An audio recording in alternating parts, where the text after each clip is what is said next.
तर आमदार नितेश राणे यांनी पोलीस आणि पालिका अधिकाऱ्यांना झापलाय।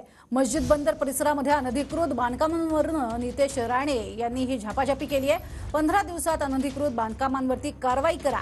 4 मजल्यांची परवानगी असताना 14 मजली इमारत कशी उभारली असा सवाल राणेंनी केलाय।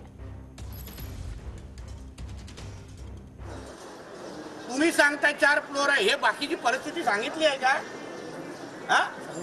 सांगितली 13 माळ्याची आलेलं नाहीये सर, की अशा पद्धतीने वाढवलेले हे आलेले सर अशा पद्धतीने वाढवलेले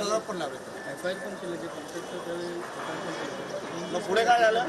कॉन्ट्रॅक्टरला अटक झाली। त्या कॉन्ट्रॅक्टर तुम्हाला 7च्या नंतर येऊन भेटला म्हणून काय होत नाहीये। कॉन्ट्रॅक्टरनी बिर्याणी दिली असेल, बिर्याणीपेक्षा आमचा जीव थोडी मोठा आहे। मग आहे ते आहे, फॅक्ट आहे। तुमच्यामुळे सरकार बदनाम होतात, चांगले काम करणारे अधिकारी बदनाम होत आहेत, ते कोण बघत नाही। तर इकडे आम्हीच वाईट होतो, पूर्ण चित्र दाखवण्यासाठी कोण तयार नाहीये। अरे मुंबई कशातून गेली? आम्ही 26/11 बघितलंय, बॉम्बलाच बघितलंय। हे ह्याच लोकांमुळे झालेलं आहे। कोणामुळे झालेलं आहे? मुंबईचे इकडचे हिंदू कधी बॉम्बलाच करत नाही। मग